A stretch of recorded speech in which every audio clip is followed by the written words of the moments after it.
The Rays are kicking the tires on a lot of possible trades.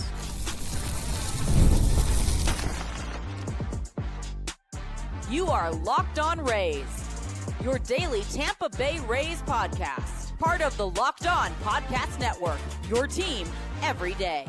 He's Evan Closky from Channel 10 WTSP. I'm Kevin Weiss. Ulysses is not here because he's actually assisting Erik Neander with scouting some players out there. So he's down there in Charleston watching some low-A baseball. Exactly. And that's all we'll say about that matter. What we will say is that today's episode is brought to you by Kalshi. For a limited time, download the Kalshi app and use code LOCKEDON to get up to $500 in bonus credits when you trade $25. Later on today's show, we will close out the week with baseball trivia in a few minutes, Rays stadium drama with the Tampa City Council. But to start, more and more trade rumors afoot. Yes, that's what we'll start with because the trade deadline is nearing ever closer, Evan, and Erik Neander might be working overtime. In fact, Inside Baseball here, you were just talking to him a couple minutes ago, and he is trying to wheel and deal with the best of them, evidently. So. Yeah, and for those who don't know, I faked a phone call from Erik and told Kevin that he had been traded to Locked On Sharks. Yes.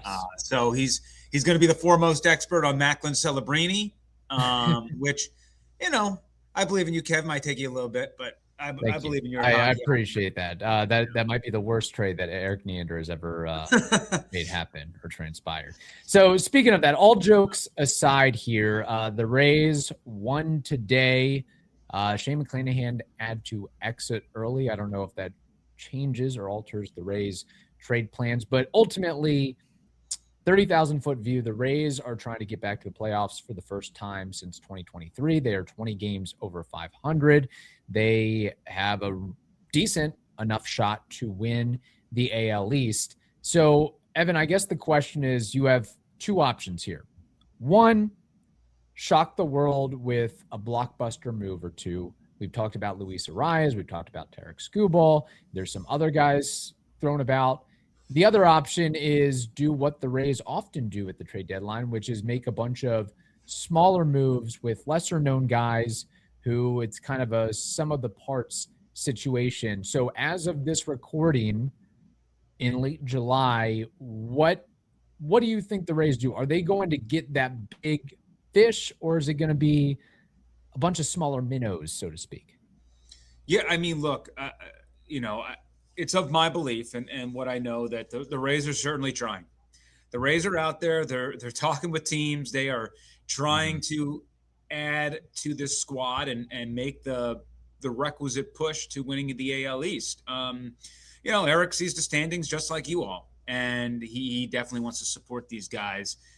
The problem is, we're finally a few days away from the trade deadline, and it's just around now that teams are starting to maybe lower their asking price. Maybe that Ferrari you're dreaming of buying and pushing for, that the dealership is like, no, I am not accepting your offer. Come to me when you can, come back to reality.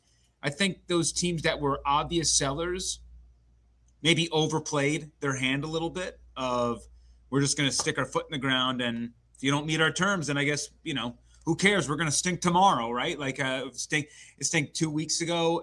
They're still stinking now. So there are a lot of teams that have not fully committed into selling, which is part of the problem. And then the teams that are fully committed into selling, they're playing everybody, and they're also asking for the world. So that's why you're not seeing a lot of deals in Major League Baseball, period, right? We had the one deal for Curtis Mead to the Red Sox and his illustrious 2 at-bats with them. And then we saw the pitcher, the relief pitcher and catcher deal from LA to Texas, late Wednesday night, early Thursday morning. And that's been it. So, that again just explains to you how difficult it has been to hit the official button. But what I can say is I would be shocked if the Rays did not make multiple additions. And I would also be shocked if starting pitching wasn't a significant addition for the team, even before Shane went down with the back stiffness. And, maybe it's a blessing in disguise because they might shut him down for a little bit. Right. Maybe they had to manage his innings anyway. They're also going to have to manage Drew. They want to make sure these guys, when they hit the postseason, there are no limits. We are going to run you out there, and you're going to take the ball, and we are going to push you to however we see fit. So they got to set themselves up for success in that route. And adding a starting pitcher was a big part of that puzzle piece anyway, so that they can get some length from someone outside the organization who can, toe the rubber and give them 5 to 6 innings. Yeah, and that's kind of been the mention is pitching help of some sort, second base, catcher, possibly some outfield.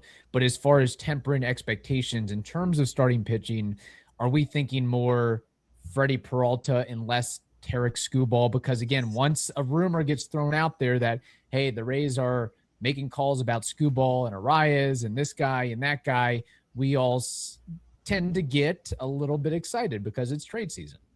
Yeah, I mean, here's the thing. I think they're interested in both. Yeah. One's more realistic than the other. Okay. So a guy like Freddie Peralta, let's say, his value is shot, right? Buy low. So what kind of, so when you think about acquiring a guy like Freddie Peralta, I look at, okay, his value is gone. He's a change of scenery candidate. That he could be better. So what could be a match? Well, is there somebody maybe on the 40-man roster who we can swap and kind of trade those spots, right? We don't have to then make a transaction. We put them on the roster immediately, done and done. So, you look at those guys that are like Arenamo, the second baseman, but he's hurt right now. So then you look at guys like Carson Williams. Like these are the names of players that I have kind of in my head of what that return could be, but I don't think it's going to be something egregious for a Freddie Peralta. Now let's go to Skubal. Well, the Dodgers are going to be in the fray. Correct. And say what you will about the Dodgers, but they have arguably the best farm system in Major League Baseball. The Rays are very close. The argument could be made the Rays have the deepest, but there are 9 top 100 prospects for the Dodgers. A lot of them are outfielders.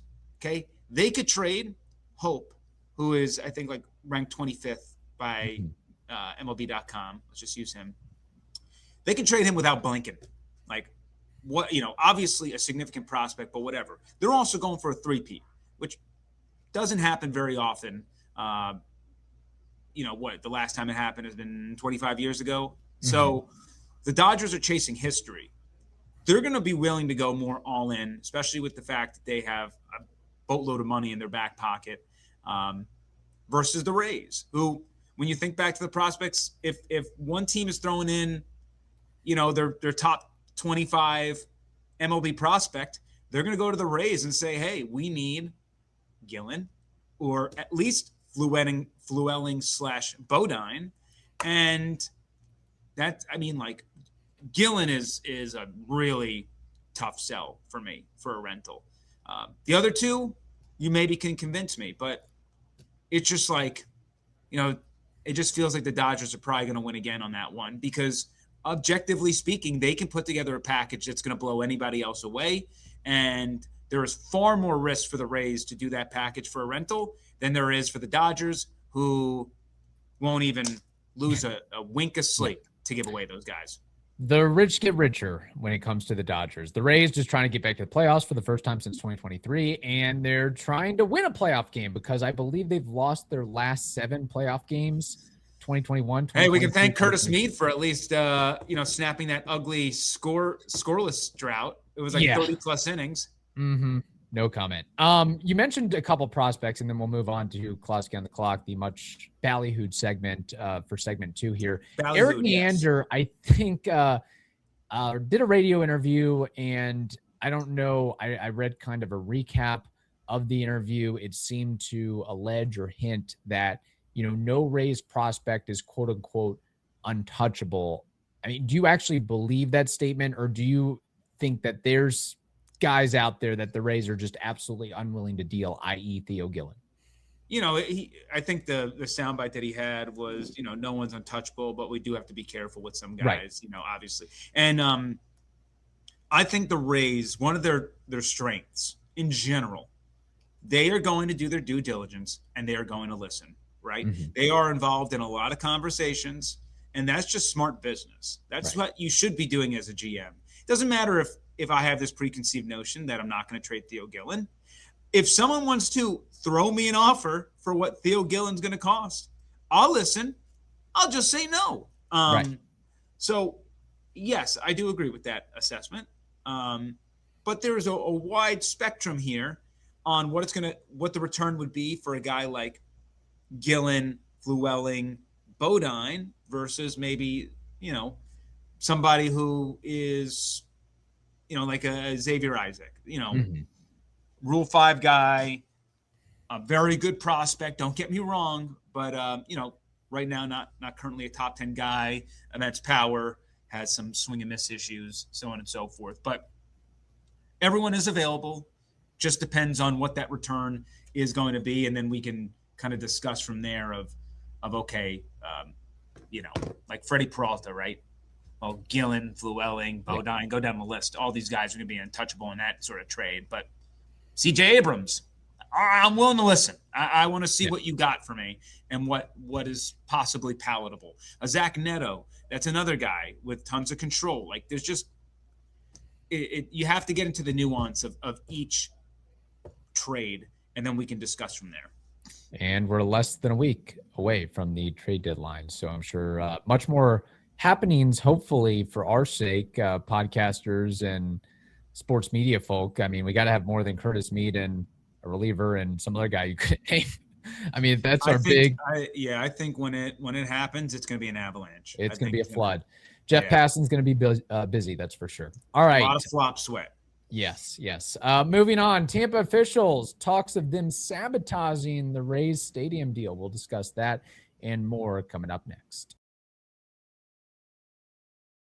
A big thank you to our friends at Amazon for this limited break. This back-to-school season, spend less on your kids with Amazon. We all know how crazy the back-to-school shopping experience can be, and it starts with just a few items every year on the list. Then suddenly, you're shopping for supplies, clothes, lunch gear, tech, and about 10 other things you didn't see coming, and it adds up fast. And when the school says your child needs a calculator, headphones, tablet for class, and somehow you're buying another one before the semester is halfway over, since when did kids need so much tech for third grade? So remember, you can avoid that with Amazon's low back-to-school prices. Just spend less on your kids, because every dollar you don't spend on them is a dollar you haven't spent on them. Shop back to school at Amazon and spend less.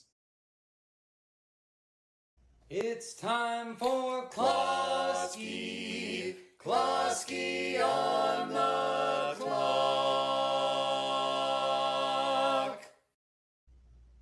How are those jazz hands? Give me a score, A, B, C, D. Oh, well, it's a B. A lot better because Ulysses isn't here to kind of close you off, and typically you do worse with the smaller boxes. Yeah, it was a B. Okay. It was better than usual, but hey, extenuating circumstances.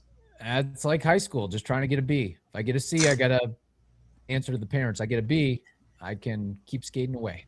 Skating away. There we go. All right, Closky on the clock, of course.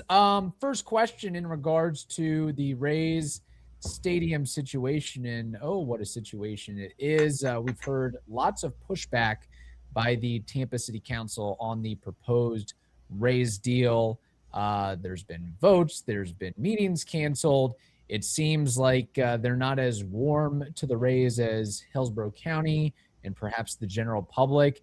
I don't know if this is the best question, Evan, but what do you make on all this pushback from the Tampa City Council, and what ultimately happens next in regards to all this? Well, sorry, that's my bad. Go ahead. There we go. It's usually we need Ulysses. Go ahead.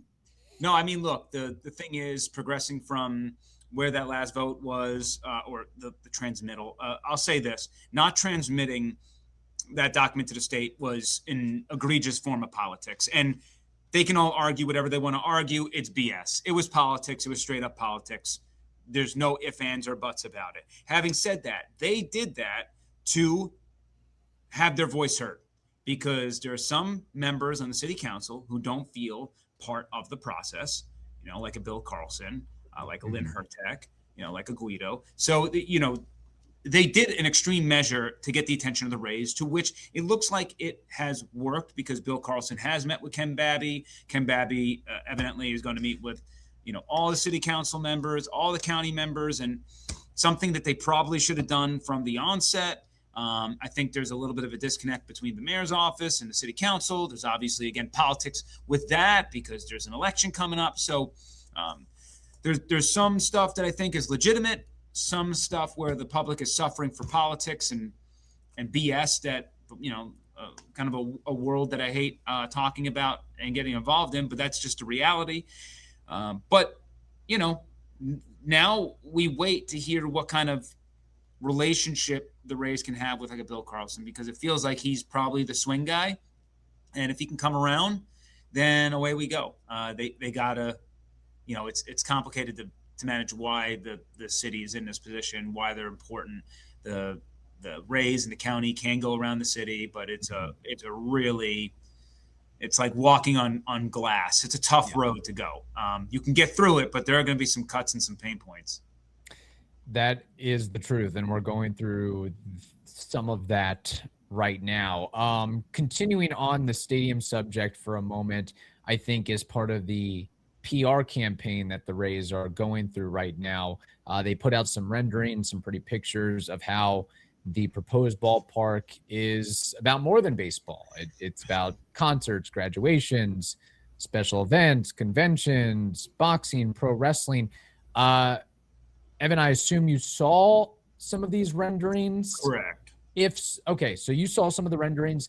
What stood out to you most about those renderings, or if anything, or it might have just been humdrum of like, yeah, duh, of course, you got a enclosed stadium, ballpark. You're going to have other things beyond baseball, 81 home games a year.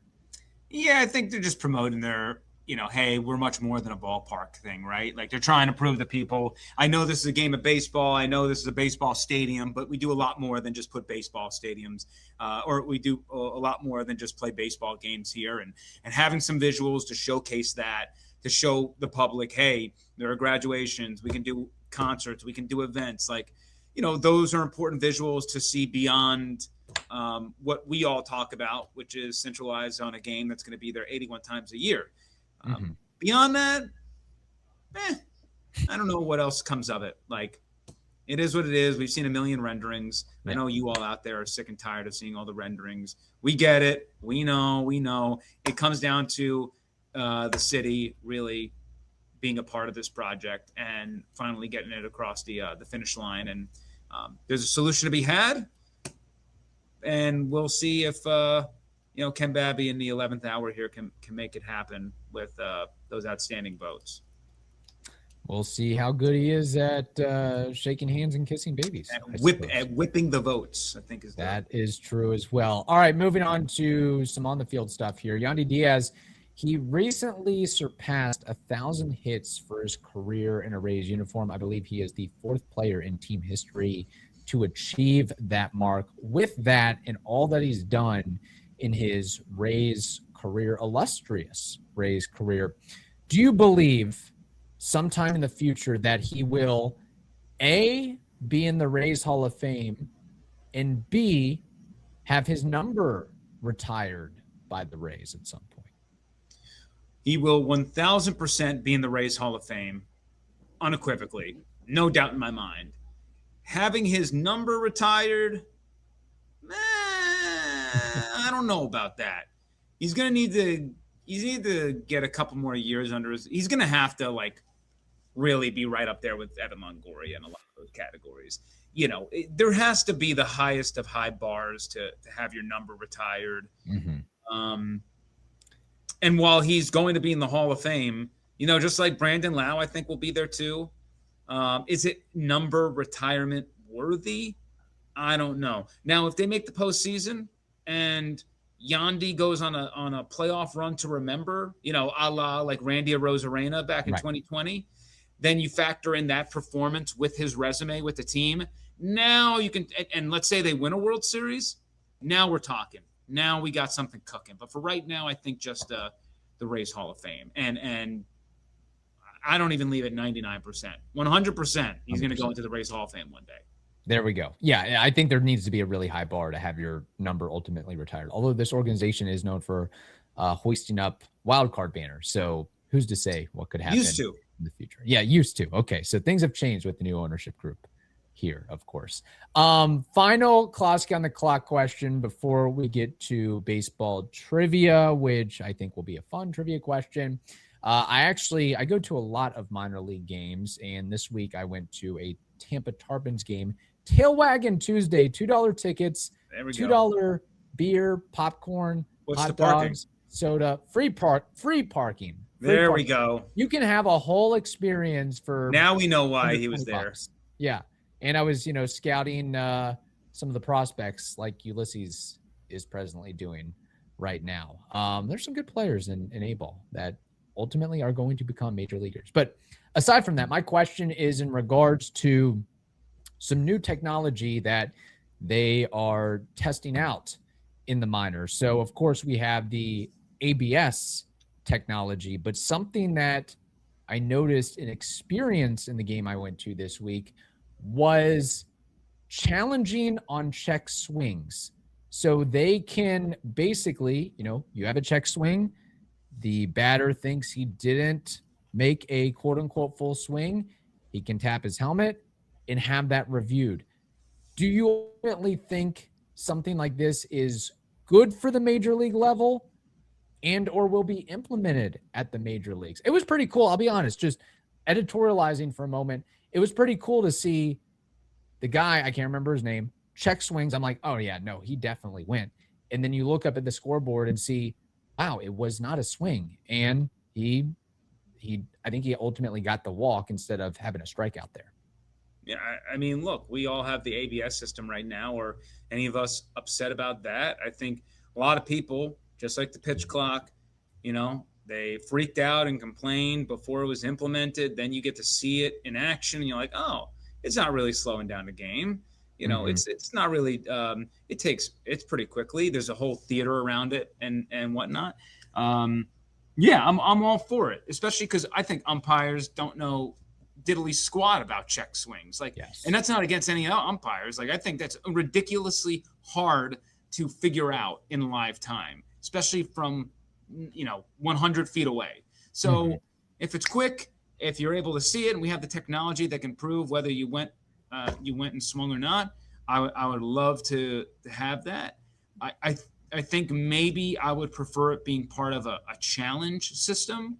So if an ump says you didn't swing, then you can use that as one of your challenges to say that, you did swing or whatever it might be, revert the pitcher will want that versus the hitter. But I think that, they're working out the kinks right now, but once it gets humming, yeah, I'm all for that.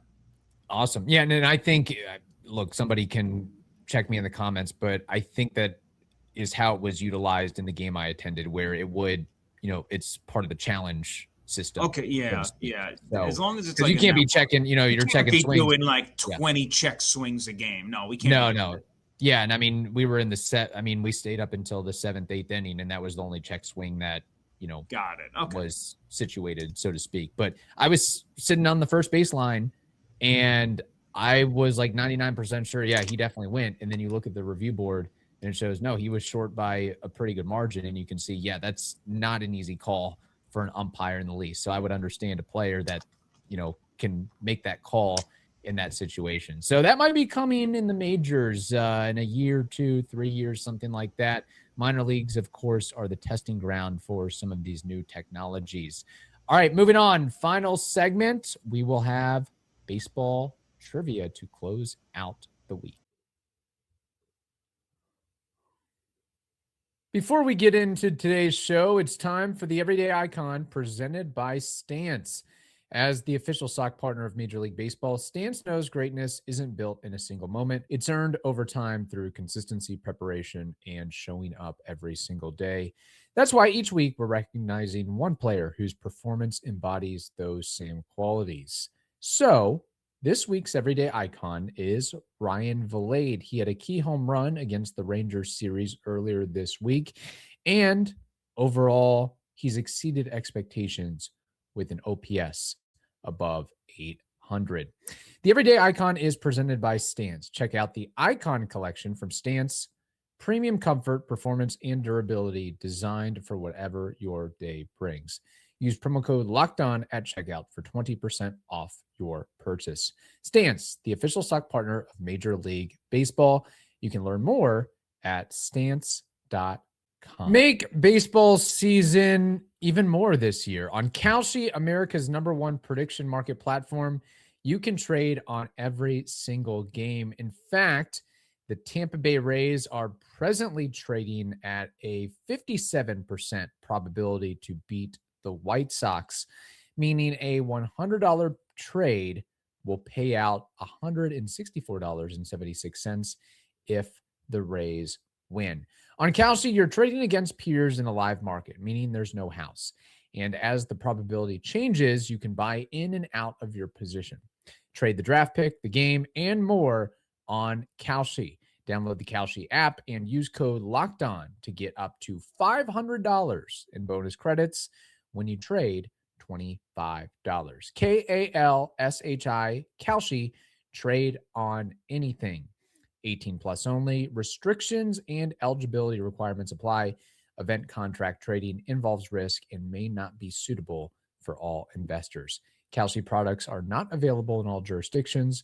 Prices, values, and available markets may differ from those mentioned. For more information on that, see kalshi.com/regulatory. All right, it is that time for baseball trivia. We'll skip Name That War because that was Ulysses' responsibility and he is absent. But again, like I said, and we continue to say, he has more important matters. He's trying to find the best Rays, the best players for the Rays at the trade deadline. He has a very important job, so he can't be bothered with what we're doing on this program. Yes. Yeah. All right, Evan, before wrapping things up, the Rays recently played the Rangers, and that is the genesis of my trivia question here. The Rangers, of course, they've been around for a bit, and they've had some very well-known, successful baseball players. In front of me is a list of the top 10 home run leaders in a Rangers uniform.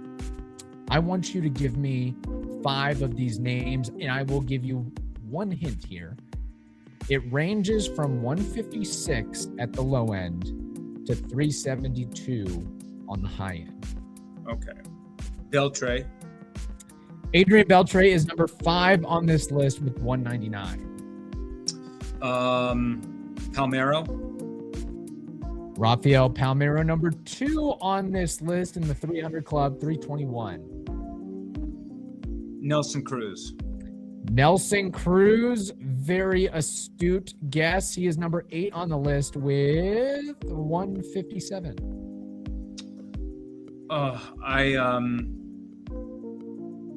Man, he crushed it these seasons, but I don't know if it was enough. Is A-Rod on that list? A-Rod is on this list barely. He is tied for 9th, which would make him the 10th player, so to speak. 156. I need one more name because you have Palmeiro, Beltre. I'll go with Pudge. And A-Rod. Pudge Rodriguez. That is an obvious choice, and that is the correct choice. 217.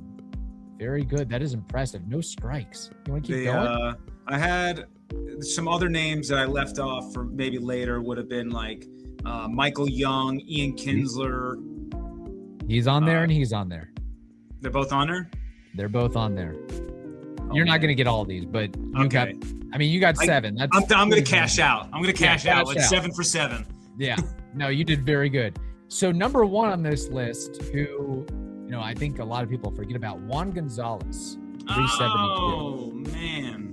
Palmeiro 2, this guy at number 3, I don't think you ever would have gotten. Frank Howard, he had 246. No. Pudge, Beltre, another guy that if you got him, I would assume you were cheating. Ruben Sierra. Wow, Ruben Sierra, yeah. Really? And then the rest of the list are guys that you rapid fire named off: Michael Young, Nelson Cruz, Ian Kinsler, and Alex Rodriguez. So very good. Yeah. Holy cow, that is impressive. I think I probably could have gotten, a couple strikes. I think it would have gotten Juan gone eventually, but yeah, definitely would not have gotten the other two. But you sound a lot smarter by just going with the 7 in a row and cashing out. Cash out. Cashing out. You know when the hold 'em, know when the fold 'em. Yep, that's a good strategy. All right, Evan, you've been wonderful today. How can people find your amazing, terrific work on Channel 10 WTSP and elsewhere? The number one place, the 10 Tampa Bay News app. You can find our sportscast. Obviously the Rays in a trade deadline. I imagine some things are going to get cooking here soon. I imagine we're going to be talking a lot about that, and hopefully a divisional title down the road. But you can continue to follow us there, and then also Buccaneers training camp is underway. Vita, Baker, oh boy, so much drama. We cover it all. So, Love Island. If you, it's not on the 10 Tampa Bay News app, but you can hit me up at Closky WTSP, and I would love to answer questions about Love Island as well as our local sports teams, because I can do both. That's how versatile I am. You're very versatile. Super utility, like Benzo. Big Brother, sure, why not? Okay. All I want is a yes or no. No more. Yes or no. By August 3rd, Luis Arraez is in a Rays uniform. Yes or no? Oh my God. I'll just take the odds of no, but okay. I wouldn't be surprised if it's a yes, but I'll take the odds of saying no. All right. Fair enough. You heard it there. Be sure to mention at Closky in his WTSP. Twitter account. Yeah, WTSP. I'm sorry. Be sure to send all mentions his way if and when Arraez is in a Rays uniform. So there we go. In the meantime, hope you all have a wonderful day. Stay safe, and we will talk to you next week.